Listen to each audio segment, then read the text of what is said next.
Je pense qu'on va assister à une accélération, et comme jamais, de la diffusion de l'intelligence artificielle. Ça va augmenter les capacités des êtres humains de manière extraordinaire. Il y a des gens qui ont des formes d'intelligence, des styles d'apprentissage différents. Tu peux adapter à la fois le contenu, mais aussi les modalités d'apprentissage en fonction des spécificités de chacun. C'est assez incroyable. La notion de zone de confort, elle existe, mais là, on va rentrer dans un monde qui va nous contraindre à sortir de manière ultra régulière de notre zone de confort. Ça va créer la pression, de la charge mentale de manière extraordinaire. Ce qui peut se profiler aussi, c'est de se dire frustration au taquet.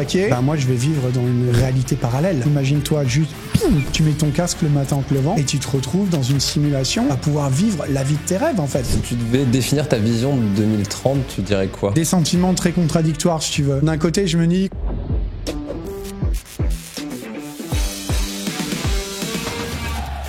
Bonjour à tous et bonjour David. Salut Alex. Bon, comment tu vas après cette petite pause déjeuner? Écoute, ça va, lesté par mon curry vert, mais très bien. On va essayer de rendre ça dynamique. Ouais.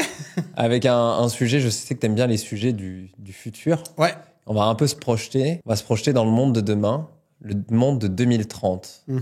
Est-ce que t'as un peu une idée de ce monde? Selon toi... Ouais. Après, c'est compliqué de faire l'exercice de projection de jouer les Nostradamus. Ouais. Surtout vu à la vitesse à laquelle tout évolue en ce moment. Mais ouais, c'est... Au moins, si tu fais un bon pari, on pourra dire que tu l'avais dit. Tu vois, exactement, c'est toujours intéressant. D'ailleurs, tu sais qu'on l'a fait il y a pas très longtemps, justement. On avait un gros event, Charles Mars, pour ceux qui connaissent.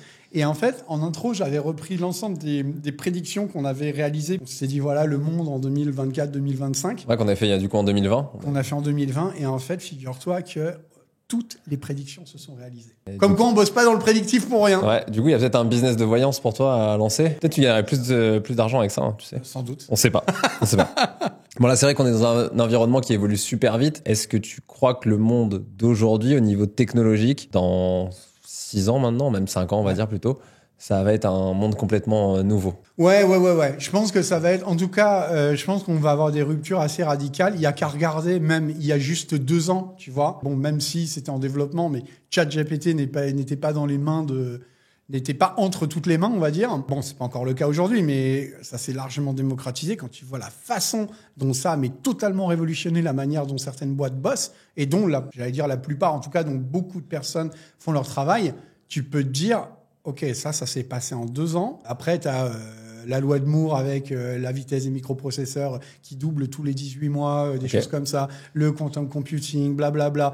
Tu te dis, mais... C'est quoi le quantum computing? C'est une approche multidisciplinaire qui s'appuie à la fois sur les computer science, sur les principes de la physique quantique, pour résoudre notamment des problèmes, pour effectuer des calculs de manière beaucoup plus rapide que les ordinateurs classiques.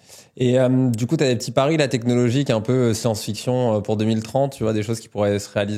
Déjà, je pense qu'on va assister à une accélération, mais comme jamais, de la diffusion de l'intelligence artificielle. Okay. Aujourd'hui, elle est déjà omniprésente, elle est partout, elle est dans nos téléphones, on a des objets connectés. J'ai vu maintenant, tu pourras, même c'est potentiellement déjà le cas, tu vois, la ChatGPT se connecte à Internet. Ouais. Et maintenant, tu peux mettre même des ChatGPT sur ton téléphone, en fait. Ouais. Tu vois, qui accèdent plus au réseau Wi-Fi, mais qui tournent rien que sur ton téléphone. On va voir de plus en plus l'IA qui va prendre de la place.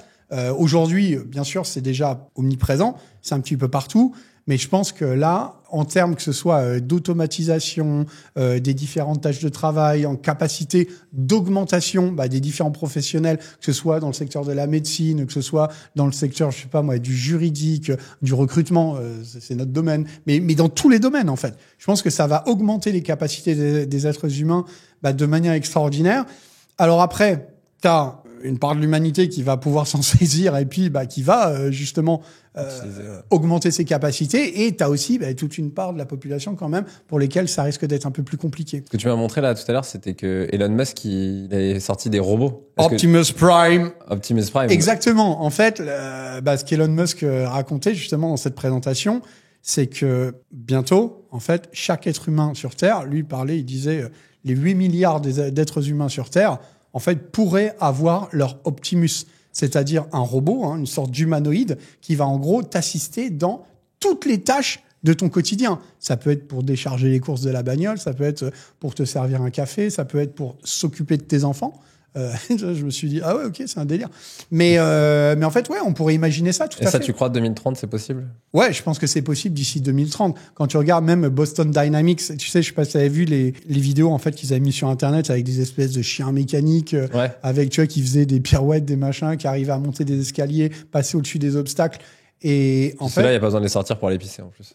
Exactement, ce qui est quand même hyper pratique. Que ce soit dans justement la technologie des robots, que ce soit même dans l'IA. Alors tu sais, on peut dire ouais, l'IA c'est robotique, c'est mécanique, ça va pas remplacer les êtres humains. Enfin, je veux dire, tu as des versions, je sais plus quelle version là de ChatGPT. Tu sais, c'est pareil, ils avaient montré une vidéo où tu avais ChatGPT qui te fait des blagues en fait, tu vois, et qui est capable d'ajuster le son de sa voix. Et je pense que tu pourrais avoir des robots, même, qui vont faire preuve de davantage d'empathie. En tout cas, ils vont pas faire preuve de davantage d'empathie, mais ils vont simuler l'empathie beaucoup mieux que certains humains aujourd'hui ne peuvent le faire. Donc ça, on pourrait se diriger même dans un monde, tu sais, un peu comme dans le film Her. Et tu penses d'ici 2030? Ouais, je pense que c'est possible d'ici 2030, ouais. Tu sens que ça s'accélère beaucoup plus que Ouais, avant. ça s'accélère. La dernière fois, alors j'ai plus en tête le nom du gars, mais en fait, j'écoutais une conférence justement d'un mec qui bossait dans l'IA et qui prédisait, en fait, il y a un groupement de personnes qui travaillent de manière fondamentale et qui prédisent en fait l'arrivée de la AGI, Artificial General Intelligence, intelligence artificielle générale pour les niveaux en anglais, d'ici 3 à 5 ans, tu vois, maximum. Donc ça va arriver vite. Notre vie va peut-être être bouleversée comme l'invention du téléphone portable. Tu as des experts qui prédisent que d'ici 4 ans, on a à peu près 25% de chances d'assister à une extinction de l'humanité. Donc au fond, peut-être que toutes ces questions et se posent. Sur quelle base, du coup, il y a quelque chose à faire?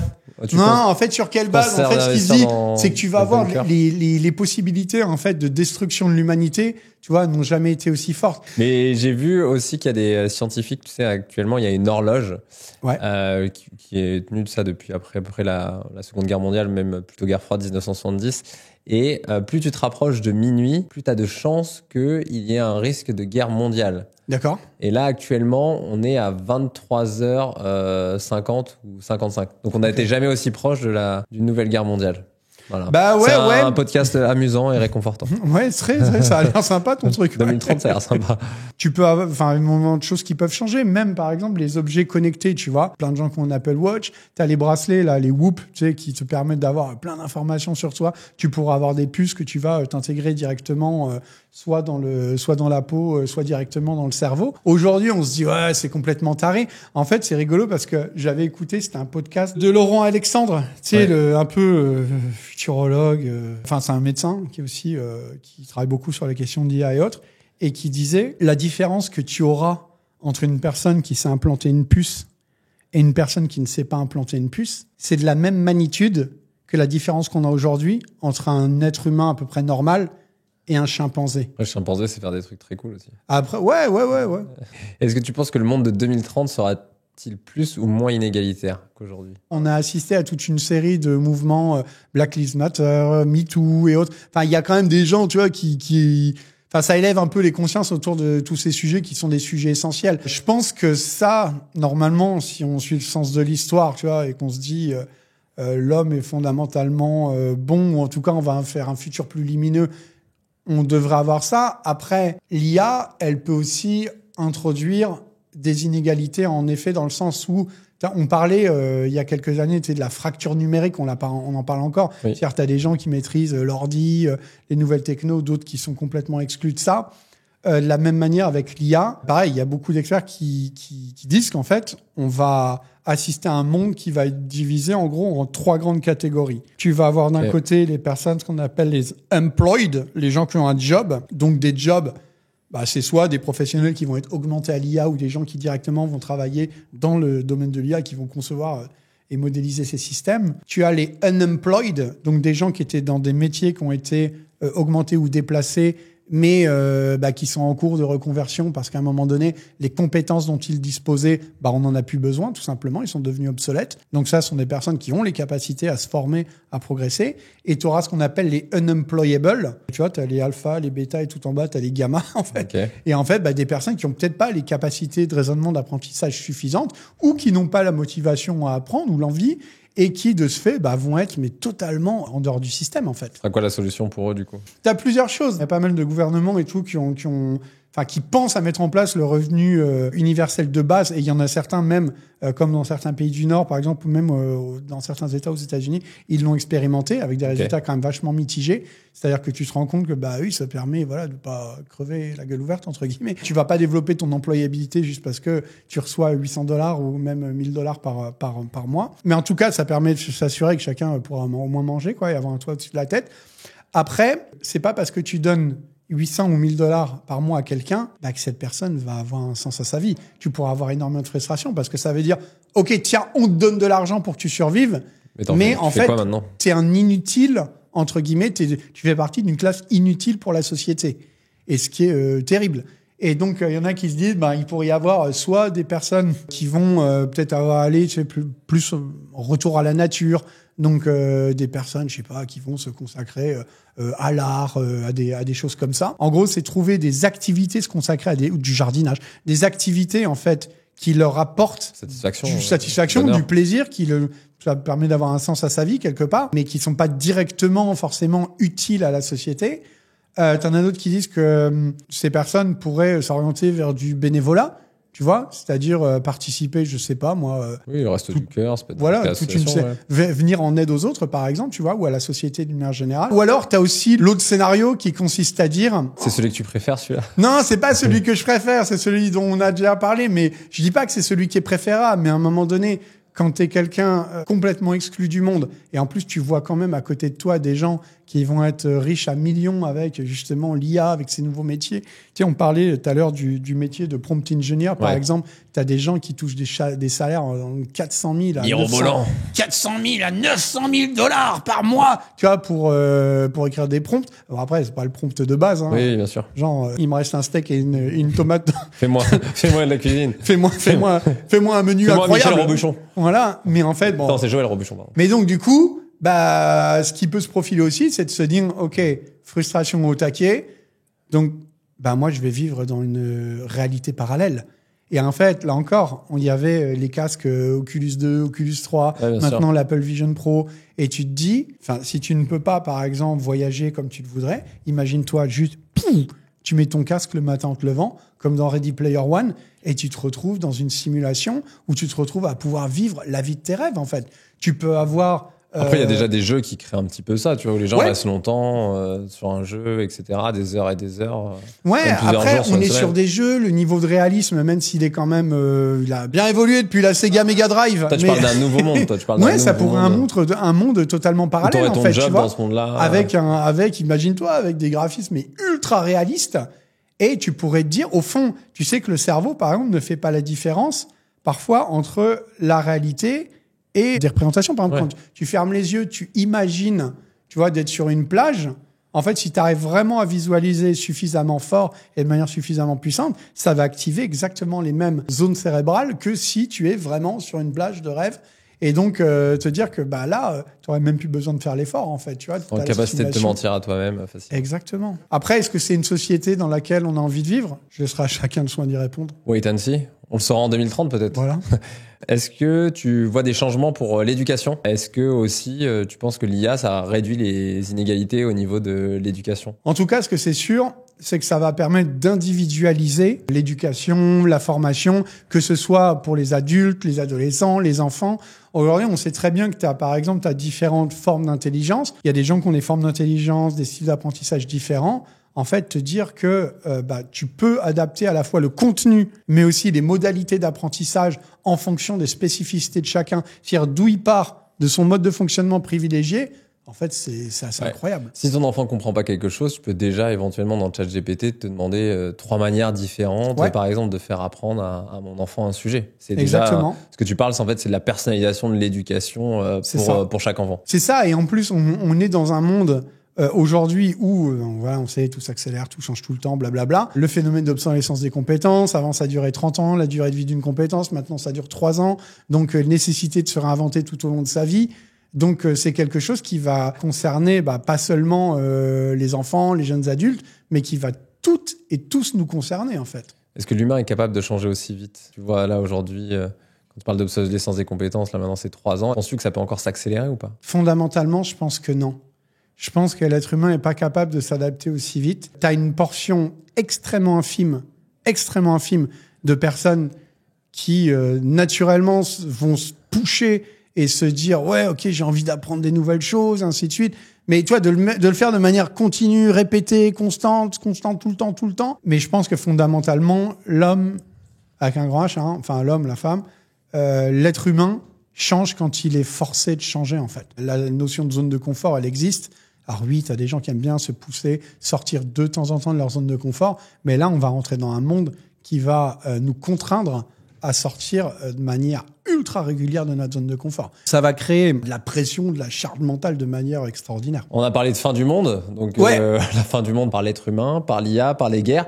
Mais il y a aussi un autre sujet, c'est le climat, qui est l'impact environnemental de nos actions. L'IA, aujourd'hui, est-ce ça accélère des règlements climatiques et réchauffement climatique de la planète, ou au contraire, ça peut être un moyen pour qu'on vienne stopper ça? En 2030, t'imagines comment le climat, est-ce que ça sera un sujet central ou pas dans le monde? Alors, en fait... Je vais sortir le politologue en toi. Et le climatologue. Ouais, en fait, ce qui est sûr, c'est qu'on voit bien que la quantité d'énergie, en fait, qui est nécessaire pour faire tourner toute la techno qu'il y a derrière l'IA, c'est ultra consommateur en termes d'énergie. Donc, oui, potentiellement, il peut y avoir un impact sur le climat. On va se dire, OK, ça peut accélérer la chute de l'humanité, tu vois. Après, on peut se dire aussi que tu vas avoir tous ces systèmes ultra intelligents qui peuvent justement aider les chercheurs, les chercheuses, qui peuvent, pourquoi pas, aider les gouvernements à trouver des solutions justement pour répondre aux grands enjeux climatiques. En fait. J'ai écouté un podcast de Jeff Bezos et il disait que la Terre était trop petite et qu'il n'y avait pas assez d'énergie sur Terre et que c'est pour ça qu'il fallait aller dans l'espace. C'est rassurant. Après, tu peux te dire, tu as la natalité qui baisse de plus en plus dans certains pays. Le fait, tu vois, d'avoir des trucs chimiques dans la bouffe et ainsi de suite qui rend les gens stériles. Tu peux aussi te dire que peut-être que ça va se réguler tout seul. Peut-être que ça va se réguler tout seul, en fait. Peut-être qu'il n'y aura pas de problème. Tu vas avoir une baisse de la natalité. Non, mais j'en sais rien. Peut-être qu'un jour le climat reprendra ses droits. Peut-être également. Et projection sur l'économie mondiale. Ouais. Est-ce que nos habitudes de consommation vont-elles évoluer avec l'IA? Penses-tu qu'on va mieux consommer, moins consommer? Penses-tu qu'on va réussir à se réguler? Une chose est sûre, c'est qu'on va être targeté de manière de plus en plus précise. Donc ça va s'arranger. Chirurgicale. Je suis pas persuadé, moi, que ça va s'arranger, tu vois. Après, on peut compter sur l'élévation de la conscience universelle, de se dire que les gens vont, sortir de ce mouvement consommateur et ainsi de suite pour... devenir plus spirituel, se consacrer à leur croissance personnelle. Je pense que ça va... Ça a l'air beau ce que tu racontes. Ouais, mais je pense que ça va concerner une part des individus. Je pense sans doute celles et ceux peut-être qui vont à un moment donné, tu vois, sortir du système soit par nécessité, soit par choix, en fait, parce que philosophiquement, ils n'ont pas envie de vivre dans un monde... Tu vois, où t'as de l'IA de partout, avec les robots, les machins, les trucs. En tout cas, la représentation que j'ai de l'espèce humaine, je suis pas convaincu qu'on va aller s'orienter vers ça. Si tu devais définir ta vision de 2030, tu dirais quoi? Positive, optimiste? Des sentiments très contradictoires, si tu veux. D'un côté, je me dis on a une opportunité, comme on n'a jamais eu dans l'histoire de l'humanité, de faire progresser justement la technologie, de faire avancer la science, de résoudre des grands problèmes fondamentaux. On parle du climat, on parle de la santé, on parle de ces choses-là, l'éducation. Et d'un autre côté, quand tu dis le type de monde dans lequel on pourrait vivre, c'est-à-dire un monde où tu as Optimus Prime, justement, tu as le robot qui vient de servir le café le matin, qui est là 24/24. Après, tu as des gens qui ont des domestiques déjà, donc tu peux dire au final, pourquoi pas, quoi. Mais... j'en sais rien, tu vois. Avec justement ces trois catégories de personnes, là, les employed, les unemployed, les unemployable, la catégorie des inutiles. Enfin, les gens, ils vont péter un câble, en fait, je pense. On est face à des défis, justement, on en a parlé, climatiques, géopolitiques, technologiques, mais aussi sociaux qui vont être sans précédent, en fait. Donc c'est un monde de plus en plus inégalitaire, quand même. Quand même, ouais, clairement. Déjà, tu vois, tu sais, on parle beaucoup, les solopreneurs, machin, tout, les gens, ils veulent de plus en plus développer ce côté entrepreneurial, mais avec les possibilités de l'IA, il y en a certains qui commencent à anticiper qu'on pourrait voir les premiers solopreneurs milliardaires, tu vois. C'est-à-dire, tu te crées des systèmes où tu es tout seul, et puis avec des outils, avec foutant de l'IA partout. En fait, Vente pyramidale, formation. Non, mais tu peux développer, en gros, tu peux imaginer que tu vas pouvoir être capable de développer des business avant qui nécessitaient peut-être 100, 200 personnes, j'en sais rien, tu vois. Et puis à côté de ça, t'as Michel, c'est toujours Michel. Bah, c'est toujours pauvre Michel. Ouais, pardon les Michel, si vous me regardez. Mais en fait, t'as Michel, lui, qui va rien comprendre à l'IA, et lui, qui va toucher son revenu universel de base. Et tant qu'il aura le casque sur la tête, ça va bien se passer. Mais le soir, quand il l'enlève, tu vois ce que je veux dire? Faire une pause pour les yeux. Faire une pause pour les yeux. Mais je pense qu'il y a des gens, ça va leur faire péter les plombs, en fait. Et si cette catégorie de personnes, tu vois, il y a des gens qui parlent il pourrait s'agir, ça serait de l'ordre de 30% de la population, si tu as 30% de la population qui vit dans des conditions comme ça, mais les gens, je pense que ça va être la révolution, en fait. Après, peut-être qu'il y en a qui vont aimer. Hein. Ouais, il y en a qui vont aimer. D'un côté, tu peux te dire si t'es payé, que tu peux jouer, si tu peux faire les trucs que tu kiffes. Ouais. Tu peux faire les trucs que tu kiffes, j'ai envie de te dire. Ouais, après, tu auras toujours des choses auxquelles t'as pas accès. Tout dépend du niveau de réalisme. Ouais. Tu vois, si tu arrives à mêler ça, regarde, tu te crées des expériences extraordinaires, tu vas dans n'importe quel pays, tu peux rencontrer des personnes. On pourrait s'orienter vers un monde comme ça. Merci David pour cette vision. Avec plaisir. Après, d'autres personnes peuvent faire des prédictions. Donc, on attend votre vision, vous, du monde du futur en 2030. Donc, n'hésitez pas à faire vos prédictions en commentaire. Et on se retrouve prochainement pour un prochain épisode. À très vite. Ciao.